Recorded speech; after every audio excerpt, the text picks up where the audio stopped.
안녕하세요. 계속해서 수업을 진행하겠습니다. 우리는 앞에 강의를 통해서 하나님에 대한 새로운 이해가 피조 세계를, 지구를, 또 이 땅에 대한 이해를, 또 그리스도인의 실천적인 사명을 어떻게 전환할 수 있는지 배웠습니다.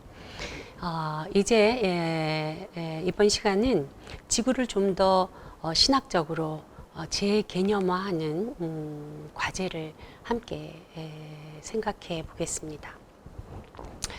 인간 구원론을 직선적 시간에서 기초해서 해석하면 마치 이 지구는 떠나야 하는 장소가 됩니다. 인간이 태어나서 하나님을 믿고 그리스도를 고백하고 죽으면 떠나야 되는 장소인 것처럼 이해할 때가 많이 있지요. 즉 인간 중심의 구원론은 궁극적으로 시간의 끝에서 이루어지는 구원 신앙만을 주장하기 때문에 이러한 개념은 이 땅에서 구원받은 자의 삶의 중요성을 자꾸 간과하게 만듭니다.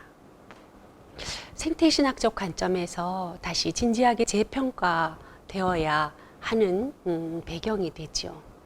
어떻게 이 공간과 장소, 중요하게 생각하는 그런 신학을 시간을 중심에 두고 발전시켜온 서구 전통적인 구원론을 어떻게 공간 중심의 신학으로 전환할 수 있는지 신학적인 중요한 과제가 됩니다. 이러한 의미에서 생태 위기의 극복을 위한 이 세계를 긍정하는 창조 신학, 생명의 터전으로서의 땅을 고려하는 땅의 신학, 이런 신학들이 매우 필요한 시대를 살아가는 것이죠. 특히 생태 위기를 적극적으로 사유하기 위해서 가장 근본적인 신학 토대는 창조 신학, 땅의 신학의 재구성입니다.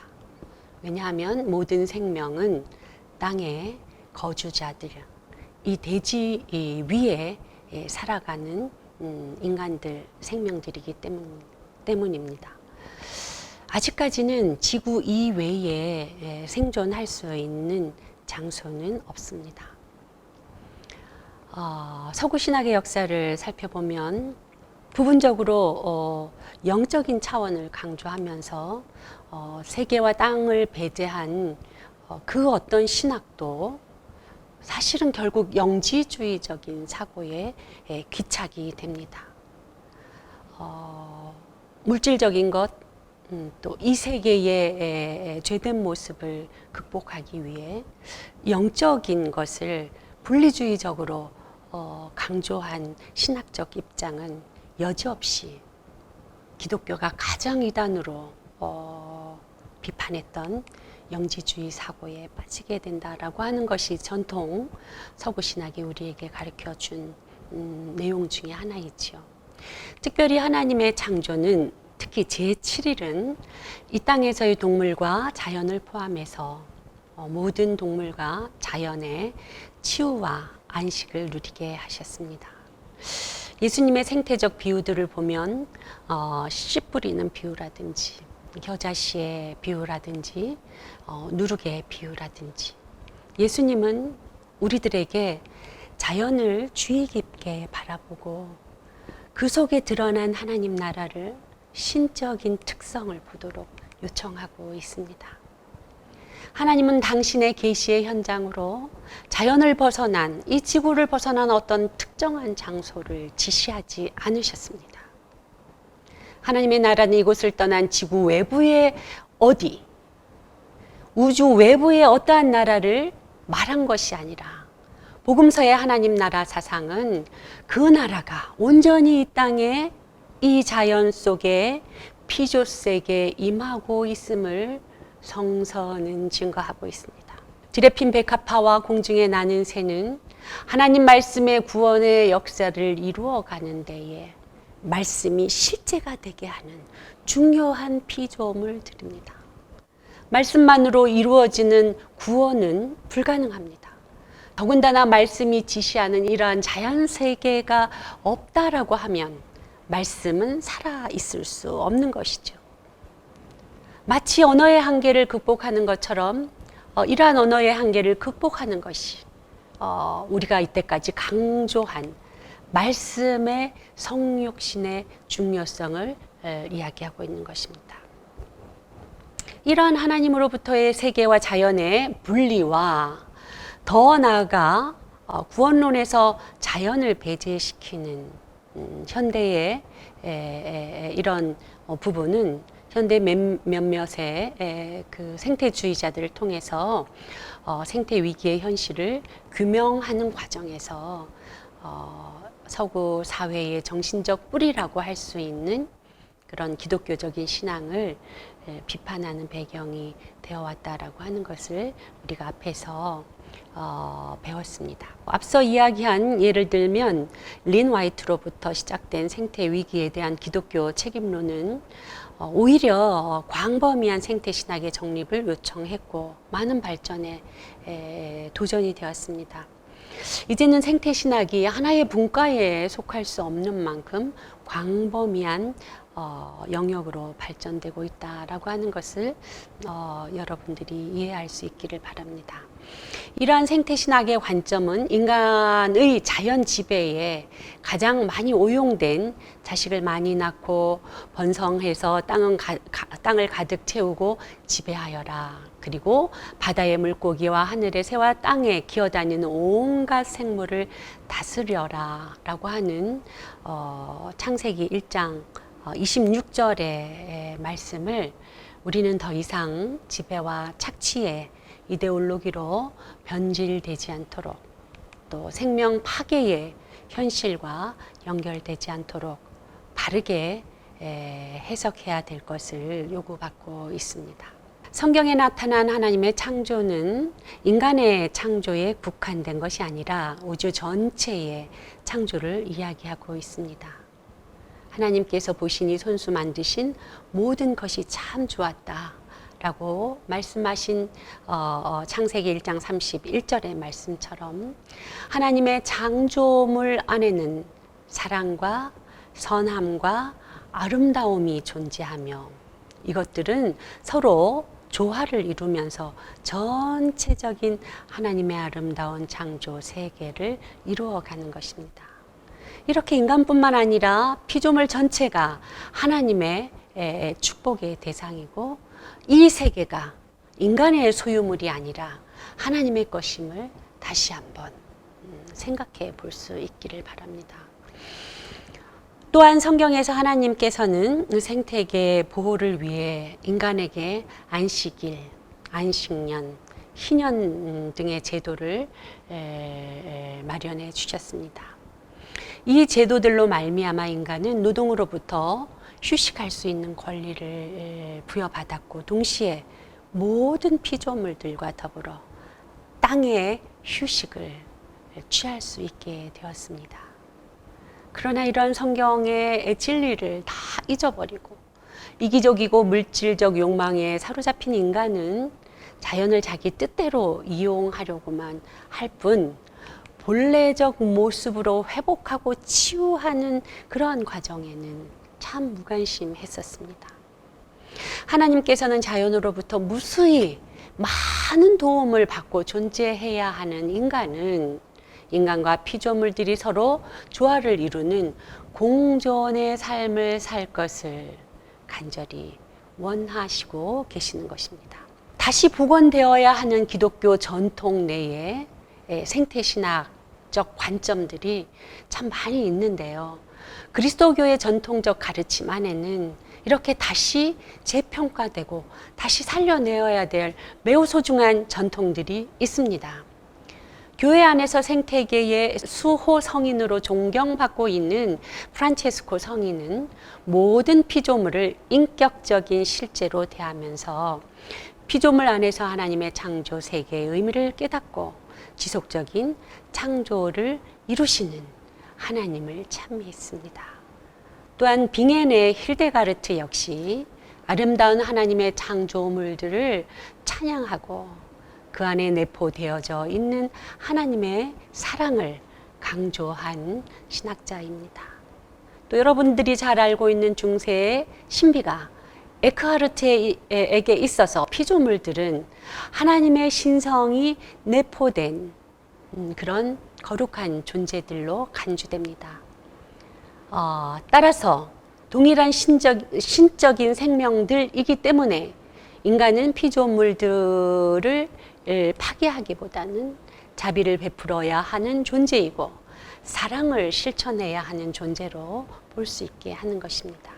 그러나 중세를 지나 근대에 이르러서 과도한 인간 중심적이고 물질 문명에 지배하는 사회가 됨으로 인해서 인간이 이렇게 우리가 기독교의 뿌리 깊은 전통 속에 면면이 이어온 예언자적 생태 사명을 잃어버리게 된 것입니다.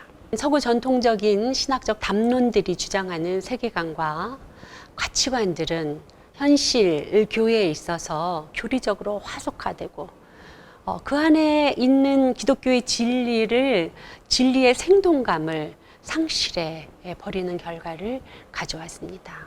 이러한 결과는 자연에 대한 경외심을 잃어버린 신앙인들이 되게 했고, 이러한 결과는 신음하는 자연의 고통을 느끼고 들을 수 있는 감수성을 현저하게 상실하게 되는 과정을 주었다고 생각을 합니다. 다시 한번 강조하겠지만 현대 생태계의 위기의 극복은 삼위일체론적 접근을 통해서 많은 연구가 되었고, 하나님은 자연을 떠나 계시는 것이 아니라 성령을 통해서 세상에 계속적으로 개입하시고 지속적으로 새 창조를 통해 일하시고 당신의 영을 통하여 피조물들과 모든 생명 현상과 삶에 동참하고 계신다라고 하는 것을 기억하시기 바랍니다.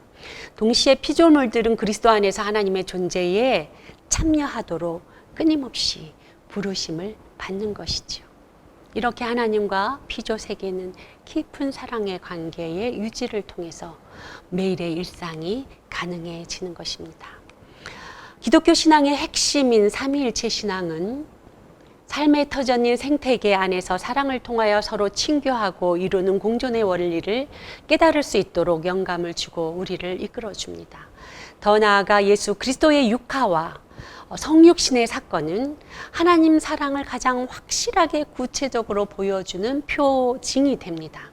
하나님의 육화는 인간의 현실적 고통과 삶에 동참하실 뿐만 아니라 모든 괴로움에서 구원하기 원하신 하나님의 사랑과 그 하나님의 현존을 보여주는 사건이 되는 것입니다.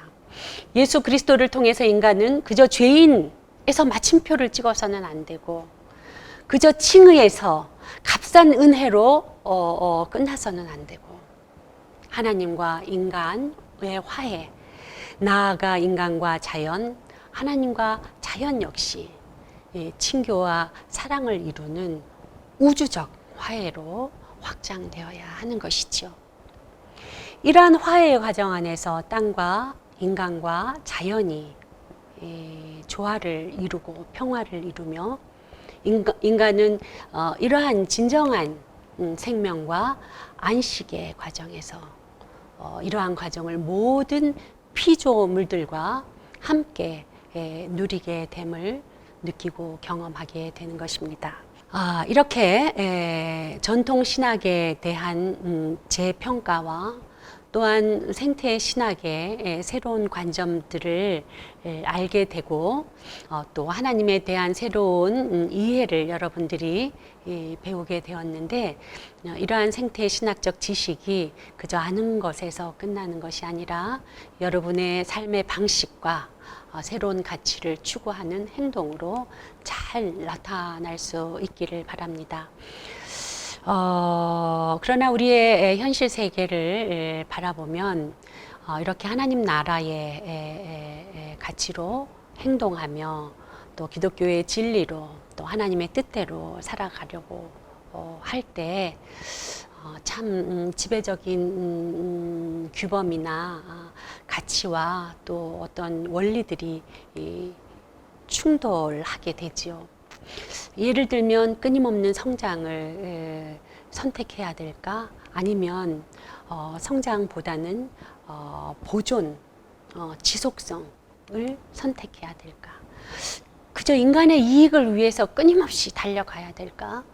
모든 생명의 존엄함을 위해 인간의 편리함을 내려놓아야 할까?